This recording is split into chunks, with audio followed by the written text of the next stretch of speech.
안녕하십니까. 원주권 뉴스입니다.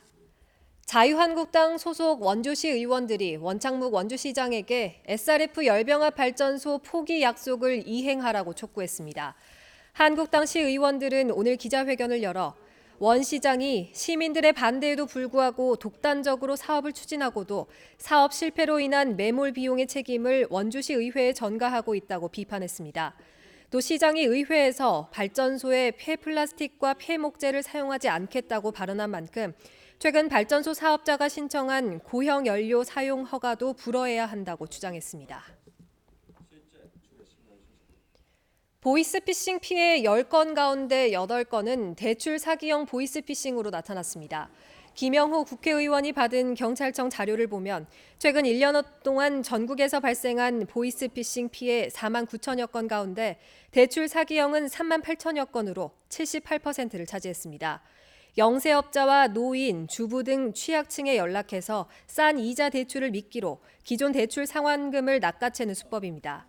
나머지 22%는 검찰 등 기관 사칭형 보이스피싱으로 20대 이하 피해자가 전체의 40%로 가장 많았습니다.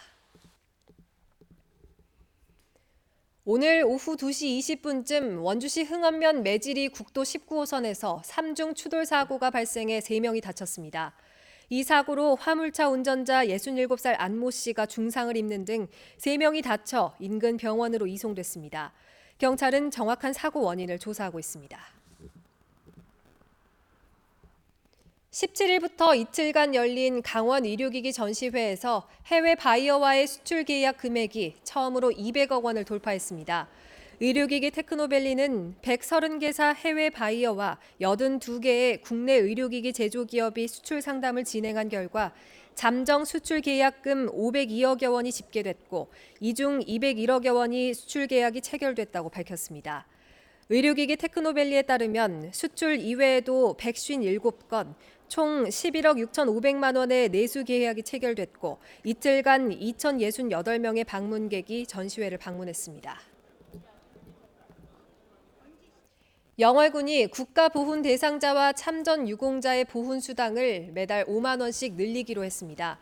매달 10만 원씩 지급했던 보훈 대상자 보훈 수당과 참전 유공자의 참전 유공 수당을 내년부터 15만 원씩 지급하고 참전 유공자 배우자 수당을 새로 만들었습니다. 배우자가 6.25 전쟁이나 베트남 전쟁에 참가한 경우에도 매달 5만 원씩 지급됩니다. 주소지 읍면사무소에 문의할 수 있으며 영월군은 600여 명이 혜택을 볼 것으로 전망했습니다. 원주시가 시민들에게 치악산 자연휴양림 이용 혜택을 주기 위해서 우선 예약제를 시행합니다. 원주시는 지난 9월 시의회 임시회에서 자연휴양림 입장료와 시설 이용료 징수 조례 일부 개정안이 통과됨에 따라 다음 달 1일부터 치악산 자연휴양림 숙박시설의 20%를 원주 시민이 우선 예약할 수 있게 됐다고 밝혔습니다. 원주 시민은 매월 1일부터 3일까지 우선 예약할 수 있으며 4일부터는 기존과 같이 선착순 접수가 진행됩니다.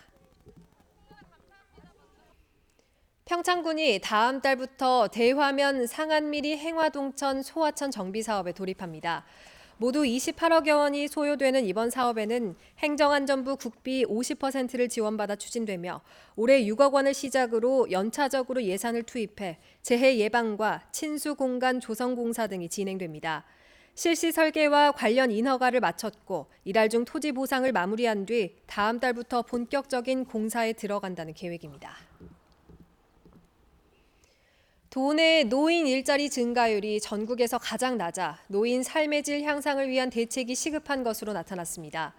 국회 보건복지위원회 소속 김상희 의원이 한국노인인력개발원으로부터 제출받은 자료에 따르면 강원도 내 노인 일자리는 2018년 3만 5,600여 개로 2017년보다 1.5%밖에 증가하지 않았습니다.